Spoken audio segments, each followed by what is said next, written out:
Hello. मैं रश्मि मिश्रा बोल रही हूँ। मैं बेसिक एजुकेशन डिपार्टमेंट में टीचर हूँ और मैं खुद चुनाव के बाद से 22 तारीख से कोविड से ग्रस्त थी और मैं अपना अनुभव अपने सभी साथियों को शेयर करना चाहती हूँ कि जिससे मैं अभी गुज़री हूँ बिल्कुल। तो मैं इसलिए क्योंकि लगभग 750 साथी हमारे जो है वो इस कोविड में हम सबको छोड़ चुके हैं। तो मेरा जो अनुभव है जिससे मुझे लगता है कि बहुतों को लाभ होगा, मैं इसे ज़रूर आप सबको शेयर करना चाहूँगी। प्लीज़ इसे ज़रूर सुनिए और जितने लोग आपके जानने वाले जो भी हों उनको ये ज़रूर शेयर करिए। मैं पिछले 9 दिनों से कोविड से ग्रस्त हूँ और आज 10वां दिन है। लगातार मैंने सारी मेडिसिन्स ली हैं और सारे प्रिकॉशंस लिए हैं और मुझे कोई प्रॉब्लम फ़ील नहीं हो रही थी। कल शाम से अचानक मुझे मेरा जो इन्फेक्शन था बहुत हैवी और सीवियर इन्फेक्शन था, लेकिन वो कंट्रोल हो गया और बहुत बुरी तरह खांसी और जिससे कहना चाहिए गला छिल गया। हज़ारों कांटे गले में चुभ रहे थे मेरे और क्या कहते हैं, बहुत बुरी स्थिति थी मेरी बॉडी में, फेस में, सब में स्वेलिंग हो गई थी, लेकिन वो कंट्रोल हो गया था सब। क्योंकि मैं तीनों टाइम लगातार फ़ीवर की मेडिसिन खा रही थी, मुझे नहीं पता चला कि मुझे फ़ीवर है या नहीं है, क्योंकि मैंने दवाई ब्रेक नहीं करी। तो आज 10वां दिन है, तो मुझे कल रात से यानी 30 तारीख की रात से मुझको हल्का हल्का सा खांसी का झटका सा आना शुरू हुआ, बहुत हल्का हल्का सा, और कफ़ गले में महसूस होना शुरू हुआ। सुबह मैं 6 बजे उठी, मैंने 2 गिलास गर्म पानी के पिए और नींबू डाल के 1 गिलास पानी में पिया। इसके बाद मैं नॉर्मल थी। 8 बजे के बाद से करीब 9 बजे के आसपास मुझे वीकनेस फ़ील होनी शुरू हुई अपने पैरों में, बिल्कुल कपकपाहट महसूस होने लगी। और फिर मैंने सोचा मैं थक गई हूँ, शायद रेस्ट किया, तो मुझे ऐसा फ़ील होने लगा कि मेरी ब्रीदिंग जो है वो मुझको थोड़ा डीप ब्रीथ करना पड़ रहा है। मैंने उसको नॉर्मली लिया शायद कि मैं थक रही हूँ या कुछ भी है, तो मैंने रेस्ट करने की कोशिश की, कोई इम्प्रूवमेंट नहीं हुआ।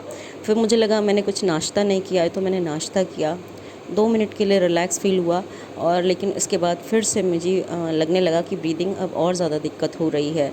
तो मैंने इसके बाद मुझे ऐसा लगने लगा कि आज, क्योंकि मैंने कई वीडियोस भी देखे जिसमें ये था कि छठे दिन से वायरस का जो संक्रमण है, अगर फ़ीवर बढ़ता है, शुरू होता है, तो 10वें दिन पर वो काफ़ी कवर कर लेता है चेस्ट को। तो मैंने प्राणायाम और अनुलोम विलोम करने की कोशिश की, तो मैंने ये फ़ील किया कि मुझे जैसे ही मैं इन्हेल और एक्सहेल करती हूँ, मेरे चेस्ट में लेफ़्ट हैंड साइड बहुत ज़्यादा एक पेन हो रहा था लेते समय, और मेरी जो ब्रीदिंग लेंथ है वो शॉर्ट हो गई थी।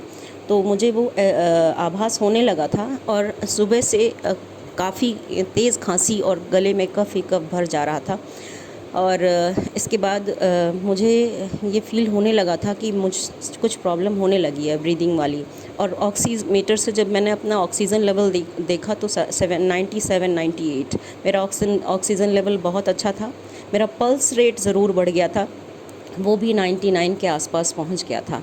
फिर मैंने अपनी सिस्टर को, मेरे जो तलवे हैं वो बिल्कुल ठंडे होने शुरू हो रहे थे, तो मैंने अपनी सिस्टर जो कि लखनऊ राम मनोहर लोहिया में है और पीजीआई में है, उनको कहा, तो वो कार्डियोलॉजी में हैं वो, तो उन्होंने कहा मैं डॉक्टर से कंसल्ट करके बताती हूँ, इतने तुम अपनी दोनों नाक में 4-4 बूंद नींबू की डालो। क्योंकि मुझे क्लियरली फ़ील हो रहा था कि नाक से लेके गले तक मेरी पूरी चोक है, कफ से जो है नली है। मैं कितना भी उसको खराश करके या जैसे हम थूक को गटकते हैं करके साफ़ करने की कोशिश कर रही थी, कोई इफ़ेक्ट नहीं था। उल्टा जितना कोशिश करती थी उतनी तेज़ खांसी और उतना ज़्यादा कफ बढ़ जाता था। तो उन्होंने कहा मैं डॉक्टर से कंसल्ट करती हूँ, इतना तुम नींबू का रस अपनी नाक में डालो, क्योंकि उन्हीं के साथ की किसी सिस्टर ने पीजीआई में खुद ये किया था। उन्होंने उनको बताया था कि जैसे ही उन्होंने नींबू का रस डाला, एकदम से भड़बड़ा के एकदम से बहुत सारा कफ उनके अंदर से निकला और उन्हें बहुत उससे राहत मिली। तो मैंने भी सिस्टर के कहने पर अपनी नाक में 4-4 बूंद नाक लेट कर नींबू का रस डाला। और मुझे 1 मिनट भी नहीं लगा, और वो नींबू का रस डालते ही 15 से 20 सेकंड के अंदर मुझे बहुत तेज़ उबकाई आई और मैं भाग के वॉशरूम में गई और बहुत सारा कफ़ निकला मेरे अंदर से।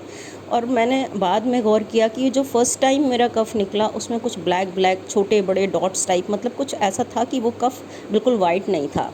फिर उसके बाद मैं थोड़ी देर के लिए वहीं बैठ गई वॉशरूम में, मुझे फिर दोबारा से उबकाई आई, फिर कफ़ निकला बहुत सारा, और फिर इसके बाद फिर थोड़ी देर बाद तीसरी बार फिर मुझे उबकाई और फिर तीसरी बार बहुत सारा कफ़ निकला। और तब जाके मैंने अपने आप को ऐसा महसूस हुआ कि जैसे अंदर तक कुछ खाली हो गया है और बहुत रिलैक्स और मतलब बहुत ज़्यादा आराम महसूस होने लगा कि अब मैं नॉर्मल हूँ। फिर मैं आकर लेट गई और फिर मैंने थोड़ी देर बाद जब मैं नॉर्मल हुई, मैंने नापा तो मेरा जो ऑक्सीजन लेवल था वो बिल्कुल 97 था, और मेरा जो पल्स रेट जो 99 पहुंच रहा था वो 80 हो गया था। और मैं बिल्कुल अच्छे से ख़ुद को ये महसूस कर पा रही हूँ कि जो मुझे ये लग रहा था मेरे लिए शायद अब 24 घंटे मुश्किल हैं, जिस हिसाब से मुझे अंदर तक फ़ील हो रही थी चीज़ें। तो क्योंकि ये जो लास्ट डेज़ हैं इसी में हम लोग ज़्यादातर मैसेज ये देख रहे हैं कि कल एडमिट हुए और आज एक्सपायर, और ऐसे ही थोड़े थोड़े समय में। तो जितना कफ़ मेरे अंदर से वो नींबू का रस डालने की वजह से निकला, जिसकी वजह से मेरी पूरी सांस की नली खाली हो गई और मैं अभी बिल्कुल ठीक हूँ। वो उस कफ़ की वजह से मुझे ये लगा कि मुझे ज़रूर बताना चाहिए, क्योंकि लास्ट मोमेंट पे यही होता है और ब्रीदिंग प्रॉब्लम होती है और एकदम से ऑक्सीजन लेवल नॉर्मल होने के बावजूद हम अपने जो चीज़ें हैं उनको खो देते हैं, अपनी लाइफ खो देते हैं। तो इसलिए मैं ये शेयर कर रही हूँ कि आप जितने भी साथी हैं, आपको कोई प्रॉब्लम हो ना हो, कुछ भी ना हो, लेकिन प्लीज़ ये नींबू के रस का, क्योंकि मैंने भी इसको अवॉइड किया था, बहुत बार देखा था मैसेज, बहुत वीडियो में देखा था, लेकिन अवॉइड किया था कि नाक में डालूँगी अजीब सा लगेगा। लेकिन मुझे लगा अब तो कोई चांस नहीं है, अब तो मुझे ट्राई कर ही लेना चाहिए। तो मैंने ट्राई किया और उसकी वजह से मैं बिल्कुल सेफ़ फील कर रही हूँ खुद को। प्लीज़ ये मैसेज आप लोग जितने हमारे साथी हैं उन तक पहुंचाएं, जो लोग भी हैं। इसमें वायरल होने जैसा कोई इंटेंशन नहीं है, सिर्फ ये है कि अभी मैं इस दौर से निकली हूँ कि मुझे ऐसा लग रहा था कि शायद ऑक्सीजन वेंटिलेटर, इवन मैंने ऐसे हॉस्पिटल्स में कॉल करना भी शुरू किया था, कोई फ़ोन ही नहीं पिक हो रहा था, कोई स्विच ऑफ आ रहे थे फ़ोन।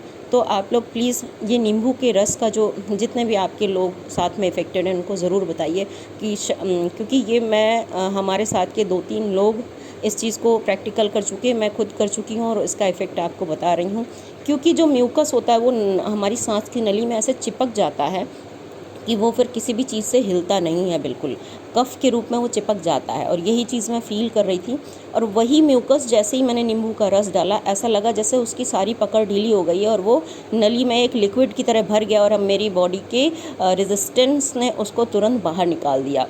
तो प्लीज़ आप सबसे रिक्वेस्ट है हाथ जोड़कर कि मैं मुज़फ़्फ़रनगर में टीचर हूँ बेसिक डिपार्टमेंट में, और ये मेरी अपनी आप बीती है और अब मैं बिल्कुल ठीक हूँ। प्लीज़ हाथ जोड़कर आपसे रिक्वेस्ट है कि ये मैसेज अपने ज़्यादा से ज़्यादा साथियों तक ज़रूर पहुँचाएँ, जिससे कि वो लास्ट मोमेंट के इस क्रिटिकल पॉइंट को समझकर, और क्या पता किसी की जान इससे बच सके। Thank you very much.